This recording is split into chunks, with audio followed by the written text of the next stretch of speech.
Don't be the bottleneck. You're going to be, but don't be for a long period of time. Because they're the moments in life that mean something. Business is a mechanism at the end of the day to wealth. You need good people in your business to be able to step away from. The business is a living, independent, breathing body. Hiring staff is stressful and people want more money now. But if you're keeping it tied to you, you just have a nice wage and a very stressful life. You kind of either have a choice, stop and fix, or stay where you are. A lot of businesses feel that the business is completely dependent on them, and it's actually not a nice feeling. I think like for one of us, our biggest challenges has been and is getting out of that phase where you go from potentially earning some really, really good money, you're growing your wealth, you're starting to grow your team, and then it's like you kind of hit this limitation of like growth and systemization just don't work hand in hand.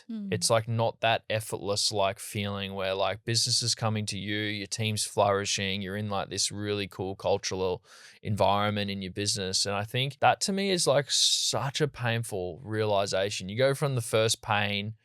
I think the first pain is starting to pay PAYG tax in business. So you have that first year, you probably earned a decent little income, you feel happy, it's busy, stressful, lots on your head. And it's like, then the government comes along. It's like, hey, I'm going to take 30%. We don't trust you. Yeah, we don't trust you with your collecting money. And then the next phase is GST and all that kind of stuff. And then once you get through that, you just get through a few years. And then the next phase is like, well, the system doesn't match the growth. And so you have a bottleneck. And to me, we probably hit that limit maybe 15 months ago. I would say that's why we're here now, giving this stuff away. And Hormozi said to us, like, you kind of either have a choice, stop and fix or stay where you are. So stop and fix, go to the next level.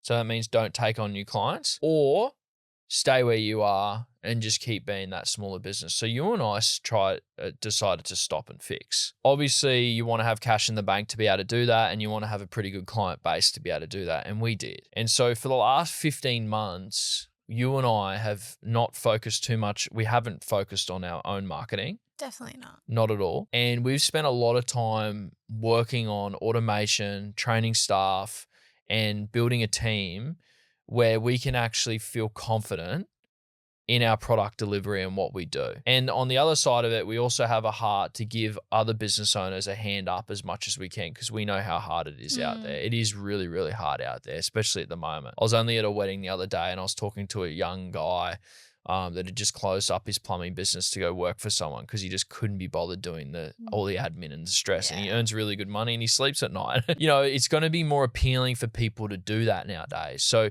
we really want to give people a hand up. So I think the biggest pain is when you don't work, you don't earn. And that is like the biggest pain of a business owner. And, you know, we've learned a lot about it, key man risk. Yeah, absolutely. So key man risk is when you have basically the system is in a person, one person. So the risk then becomes what happens when that person's sick, what happens if that person leaves. And this actually, from an audit perspective, we assess this from the outset, is also looking at who are the financial risks in the business. So you should be doing that within your own business as well. Who is the bottleneck? And it's pretty much always going to be you.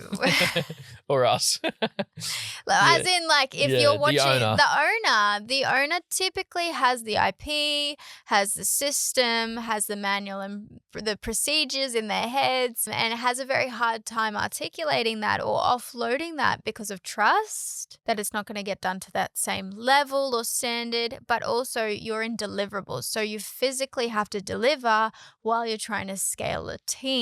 So it's your time's finite. It was funny. We had this guy and he's a really, really powerful mentor to us. And he said, Kat, you have the same amount of time as Barack Obama when he was in his presidency of the United States. And I was like, I feel like I got more than Barack Obama on my plate.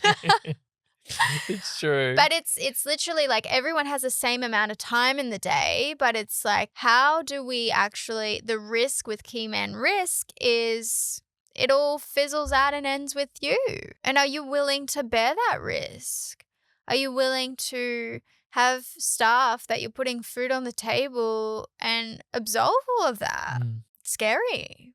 It's getting out of the detail and getting out of the way of the business. The business is a living, independent, breathing body. That's why we have ABNs, ACNs, because it's actually a separate legal entity. It's its own person. It exists in its own right. But if you're feeding that beast and you're not cutting the umbilical cord that you have with the business because it's your baby. That baby needs to be a toddler, and that baby needs to grow up into adolescence and have its own experiences and grow and be enriched. But if you're keeping it tied to you, again, you just have a nice wage and a very stressful life. Yeah, and so what you're always trying to do as a business or business owner is not be the bottleneck in the business. And so it's like you are wearing, and it sounds so cliche, but you are wearing a lot of hats at a lot of different times in the moment. And that's the really, really, from my heart, like that's the heartful side of business that hurts, is when you are dependent. Everyone's dependent on you, even your small team, they need you. So as a person, as a leader, as a one that wants lifestyle, as a one that wants to be with their family, you have to have this hands-off approach where you actually help that person train and do things the way you want it done. I think there's a very big shift for us in our demographic. Like if you're 30 plus, maybe 30 to 40, or maybe 20. You only just turned 30 though. Okay, I'm including myself in that category. But let's say 25 and you're up to 40. Like I don't think we're the same as our parents. Yeah. I do not think that the majority of our cohort or our demographic is looking to do more volume and run themselves into the ground in health in terms of that. I think the big mindset shift was COVID and realizing we all had this kind of like, what are we doing? What are these degrees for? And if we can't even like go outside freely. And it's like lifestyle became such a catalyst of change. So I see us as a demographic. It's like I don't think we as business owners, and correct me if I'm wrong, like feel free to kind of voice your opinion in this because this is your space too, but we want to have children and be present with our children because sometimes that wasn't the case for us. We want to be able to hire private tutors and not have to go into the schooling system because we don't want to put our child in a box. We want to have passive income because we want the ability to choose whether we want to keep the challenge and the problem solving going, but that's a choice, not an obligation and being chained to the desk. We want to be able to work remotely because I want to work off the Ningaloo, not in a white wall four-walled office like our family have done for so long. I think most of us can resonate with that. So if you're willing to die on the hill of everybody needs me because I'm the leader and it was my IP and it's my business, that's not the kind of business I want to have. Yeah. That's not the kind of future I want for my family or I want for my clients and their families. Like the idea is we're doing marketing and we're doing systemization to alleviate time, to alleviate the key man risk, because I'd rather you be on holiday. I'd rather you be at your daughter's ballet recital as a business owner, because they're the moments in life that mean something. Business is a mechanism at the end of the day to wealth, and wealth is a mechanism at the end of the day to passive income and a legacy for your future, for your family's future. But if you're willing to keep the mindset of the older generation and that loyalty and that diet, no matter the cost, this is not the right space for you. Like, you can close this video down. But if you're kind of like, I want to do, again, work smarter, not harder. We've heard it all our lives, right? And they think we're not loyal. You hear it most days from me. Yeah, I was like, hang on, is that from you or from my childhood? I'm not sure. No, it's not from my childhood, because the concept is more than 9 to 5, you should be in a desk. And that's what living is. And we've now worked with quite a lot of clients, I would say. And in the earlier days, we were specializing specifically in accountants. And we had the big move in accountancy was like moving from like tax to more of that CFO, like chief financial officer kind of role. It's what we call compliance to advisory. Yeah, to advisory work, which was going from like, instead of you as a business in getting a CFO, which could cost you 150 to 200 grand a year, you could get an accountant to be that person in your business. They're on a retainer kind of model, maybe 20, 30 grand a year, whatever it is. That was a big move in accountants. So a lot of accountants that came our way, they wanted to push that service and they wanted to become that. You've worked in a practice that was that, but it's also high ticket sales. So it was quite a hard service to sell, and it's new to market. New concept. A newer concept to market. And this one day we had this business owner, and again, we worked really hard to get him, probably too hard to get him. He was a very fussy dude, wasn't your typical accountant. And he said to us one day when we were working with him, he said, "Oh, I really want to push bookkeeping." And I was like, but he was quite cutting edge. Like he actually knew what he was talking about. Very like cool and entrepreneurial. Innovative. Accountant. And he was going through this phase of his life where he was realizing he was at work more than his kids' football game. And he said, "I've realized that if I push bookkeeping, I can have lower staff costs." So I think he said it was like $38 an hour. Because you don't need to be so qualified to be a bookkeeper. Yes, like there's rankings. You don't have to be as qualified. So the salary's less. And it would be $300 a month. And he was paying around $38 in wages per month to make $300. And he's like, "I do 1.2 mil a year." He said that. "And I have about 70% margin in that. And I don't work out my practice anymore." He doesn't have to do it. He doesn't work at his practice. And I was like, he makes 700 grand a year. It's not too many people out there that could say they do that. Like, that's really good money. He earns that whilst not working his business. And then we looked at our other book of accountants. They're all stressed, have no time, don't even respond. And they're stressed out of their brain trying to be this CFO and advisory and this important person. And old mate's over here, super capable person, but he was able to do that. And he had realized, again, this is why knowing your target audience is perfect. He knew that he could target tradies whose girlfriends or wives do the bookkeeping. That was his target market. He could clean their books up, get them all organized, help them see their numbers better through bookkeeping. He knew exactly what he wanted to do. And all these other guys like, "I want to be a CFO. I need to work with $10 million a year businesses and trying to be this massive advisor person." And here's old mate over here. Got staff to do it for him. Super systemized, knew his target audience. And that's what I feel like we're trying to achieve in a business. Like, you want to work smarter, not harder. You don't want to be, if you don't work, nothing happens. And you don't want to have your staff micromanaging your staff and being on them all the time, because it's not a nice environment to work in for them either. And you don't want to be this person that's stressed out of your brain. It hurts your family life at home. You hurt your partner. You don't want to be that person. So don't be the bottleneck.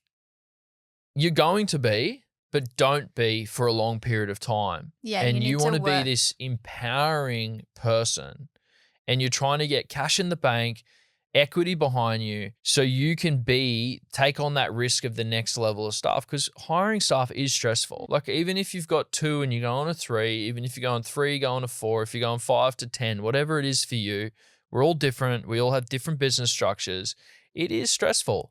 And people want more money now. They do want a lot of money in wages to keep them. Otherwise, they just go to the next place, or they go to the big firm or the big thing. They'd rather put up with the stress and earn money, or the big Queensland, whatever it is, the government, work for the government. Like, people would almost rather have more stress in their life at the moment and earn more money. Which is why key man risk is so crucial to get on top of, because the loyalty that you would have experienced from our parents or grandparents' generation does not exist anymore. Doesn't exist. So it means it's actually more of a prevailing factor as to the make or break of your business. If you do, we're not saying go the other way, like dump your employees with everything, right? There is an element of IP protection, systemization, like client relationships. Like, you don't want them to be able to take off with your clients. Like, there is definitely, you will likely be the key man with an intention to systemize your way out of that, train your way out of that with staff. But there's also, you've got to be smart about it, because if they get $10,000 more, they're probably jumping ship, and they're going to take whatever you expose them to from a contractual level, you need to bed that down. And also from a systemization and a model perspective, bed that down so you don't run into issues and you're having to pick up the pieces of half your business being gone. So to wrap this up, like when hiring, you want to hire quickly, fire quickly. Now, that's a very, very important thing because when you hire someone, you have around a 3 to 6 month probation period where you must have a probation period where you're trialing them. And when you hire them, you want to have a pretty strict interview process on getting them and making sure that they align with you from a value perspective, because you need to find your people. You have to find your people. You have to find people that are willing to do it, and you're going to have to pay for that. Cheaper doesn't mean better. People are cheap for a reason. Outsourcing overseas is cheaper for a reason. If you tap into a bad area in outsourcing, it is horrible. They don't have judgment. They don't have what we have here. Like some people just don't have that. Some people don't have a baseline, the skill level to do what you want them to do. So when hiring, you have to be able to make sure that you've got the margins and the service offering to pay for the good people, because you need good people in your business to be able to step away from. Ones with judgment, ones that you can trust, ones that you can actually give them a task and they're capable of doing it. Like a big thing that we do when hiring is we actually get them to do our work with one training video. Yeah. So we give them a training video as a test and say, how long did this take you? And we get them to screen record on their computer on how they do the tasks that we want them to do. It's only a baseline task, and you can quite quickly identify it's all tracked because the screen recording's tracked. And then you watch them work. You watch their problem solving. You actually watch them problem solving, because you can train anyone that's willing. Totally. So for context, like a multinational company like Deloitte, it took me as a potential hire, they did 3 months of psychometric testing. Like there were 5 rounds of interviews, individual, group, online, over the phone. Like they were hitting us from every single level to screen us and pre-qualify us, basically. Now, as small businesses, obviously we don't have the resources to do psychometric testing on every hire, but I have done that many interviews, and now it's similar to dating. They say, or maybe your mother has told you, that who you date is who you marry. You know exactly who you're marrying, even though it's maybe at a minute level. Like you actually get a sense of that person, and most people reveal who they are on a smaller scale, and then obviously marriage is fully exposed, transparent, 2 people coming together. But it's the same thing. In the interview process, people reveal who they are and what they're driven by. You just need to ask the right questions. I was in this interview recently, and we had a number of candidates come through, and I'm very, very big on, again, what's driving the behavior? What is the history and what is the projected future that they're really portraying? Obviously, everyone's putting their best foot forward, dating and an interview, both sides of the coin, but you're able to screen them, and most people can't or don't have the maturity to get out of the question without revealing their true colors. So very quickly in this interview, and I cut it short because it was already very, very telling as to the driver. Very, very inconsistent answers, very inconsistent approach, had run a business before, basically had come in red hot asking for questions around IP. It was red flag after red flag, but you let the person run and talk and come in with, I actually had to say, I'm so sorry, I'm going to cut you. I'm the one interviewing you. You're not interviewing me. This is how it's going to work. Yeah. Because already she was showing me she's in it to take IP. She's in it to build her own business. And when I point blank asked her, what happened to your business and are you planning to have it in the future? Who can get out of that question? She had to tell me yes. It's not it's not now, but I can't lie and say it's not on the cards. So sorry, it's a no deal. She would be a liability in the business because she's not contributing to alleviating our time as business owners. And that's why you're hiring. You need somebody that doesn't actually cost more time than you doing it yourself. Yeah. Like, that's the purpose. Are they alleviating time and pressure from the business? And if the driver is wrong from the beginning, the output will be awful. The clients will leave. The client, it's such a risk to hire financially, but also you're kind of inviting emotionally, effort, mentally. Training, like it is a risk. It's a calculated risk, and the reward is very great when you have a beautiful staff member that actually contributes to the vision and the mission of the business. But if you don't screen and do it well and ask the questions in a intentional way, you don't only have key man risk, you have IP risk and client relationship risk, and you don't have a business because you let them into your world. Don't be the bottleneck, but also be empowering as a leader.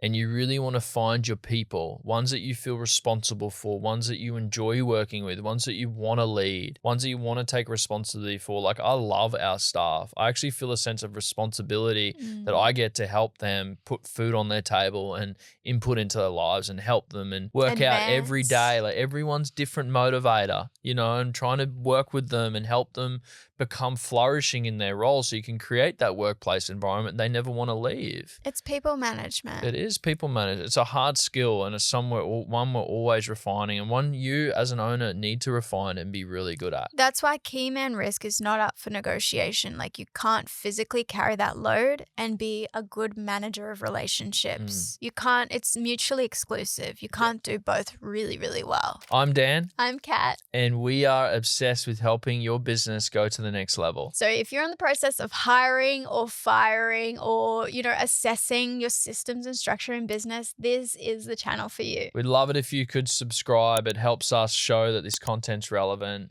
Like us, comment, whatever you need to do. We'd love to be a part of your journey. We will talk really soon, and we'll see you in the next one.